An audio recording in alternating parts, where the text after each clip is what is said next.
mencari informasi menggunakan bahan ajar, peserta didik dapat menentukan penyebab polusi berubah karena aktivitas manusia dengan benar.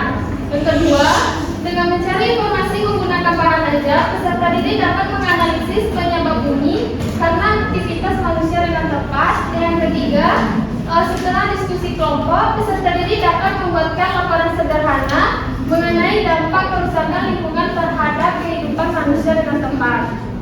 Nah, selanjutnya akan masuk kepada pembahasan materi. Baiklah semuanya anak-anak semua, coba perhatikan gambar di depan.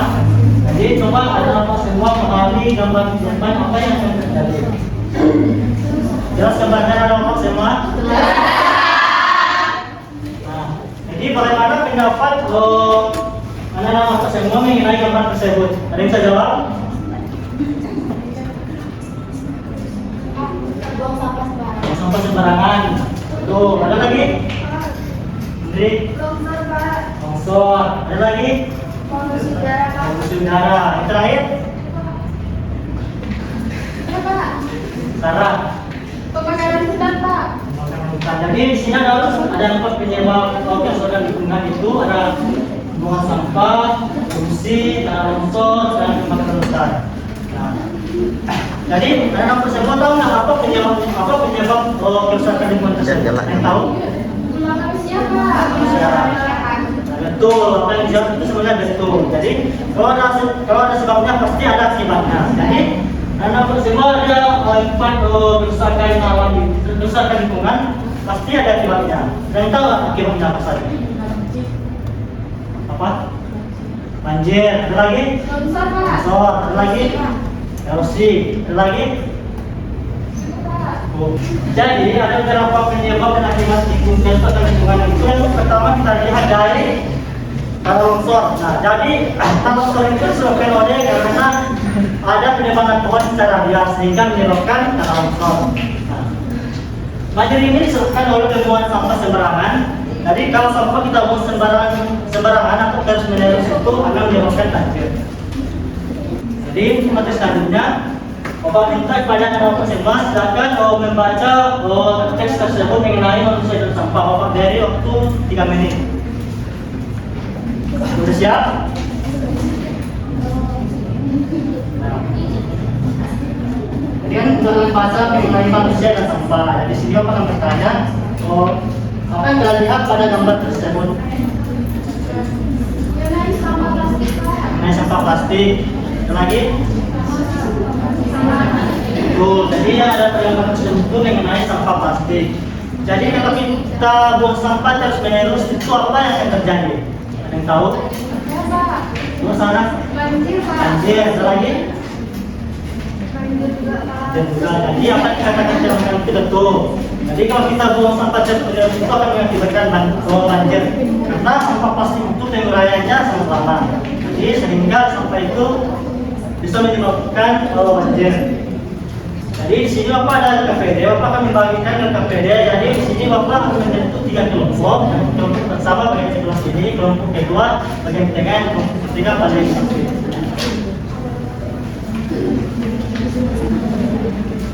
Pengerjaan KPD-nya Bapak kasih waktu 3 menit ya.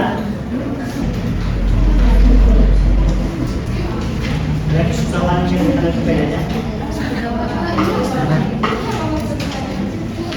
Ini dampak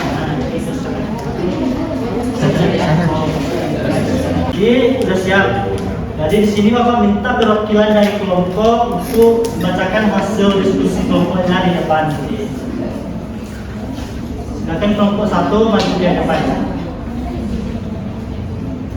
Nah, silakan kelompok desa maju di depan. Baiklah. Saya perwakilan dari kelompok 3 akan mempresentasikan diskusi kami, yaitu tentang mengenal degradasi kerusakan lingkungan. Soalan pertamanya sebutkan 3 penyebab kerusakan lingkungan yang kamu ketahui. Kami menjawab yang pertama itu buang sampah sembarangan, yang kedua pembakaran hutan, yang ketiga perdagangan secara liar. Yang soal kedua, apa saja dampak dari kerusakan lingkungan yang dapat lakunya di sekitar kamu? Kami menjawab banjir, polusi udara, longsor. Yang ketiga, buatlah satu solusi untuk mengurangi kerusakan lingkungan sejarahmu. Apabila menjawab yaitu reboisasi atau penanaman kembali. Selanjutnya, perubahan lingkungan akibat kegiatan manusia. Yang pertama, kegiatan manusia buang sampah sembarangan. Perubahan lingkungannya diakibatkan yang akan terjadi banjir. Yang kedua, penyeberangan hutan secara liar, akibatnya longsor. Yang ketiga, pembakaran hutan, akibatnya akan terjadi polusi udara. Yang keempat, membuang limbah ke sungai sembarangan, yang terjadi polusi air atau kerusakan tanah. Yang kelima, ada pemburuan liar dan perdagangan satwa, yang terjadi akan mengancam kelangsungan hidup spesies tertentu dan merusak keseimbangan rantai makanan. Sekian, terima kasih telah memahami kelompok 3. Baik, terima kasih banyak kepada kelompok 3. Dan terus kepada kelompok 3. Dia akan dijawab oleh kelompok 3 itu sudah benar dan betul. Di sini Bapak akan menyimpulkan atau menguatkan materi kita pada hari ini. Jadi ada beberapa kesulitan awam yang disebabkan oleh manusia. Yang pertama itu ada longsor, banjir, polusi, dan kebakaran hutan. Jadi dari masing-masing kesulitan tersebut disebabkan oleh manusia. Pertama itu banjir, karena manusia itu membuang sampah sembarangan sehingga menyebabkan banjir. Dan juga longsor itu disebabkan oleh adanya penebangan pohon secara liar atau berkala sehingga hutan gugur dan menyebabkan longsor. Ada beberapa polusi yang disebabkan oleh beberapa akibat. Pertama itu seperti kita lihat itu di limbah pabrik itu menyebabkan polusi. Terus ada kebakaran hutan. Itu kebakaran hutan itu disebabkan ada dua faktor. Yang pertama itu faktor alami dan faktor manusia. Jadi kalau faktor alami itu disebabkan oleh adanya musim kemarau yang berkepanjangan. Nah, anak-anak itu semua, sebelum kita akhiri pada hari ini, kita ingatkan dulu tadi kita pada tentang apa ya?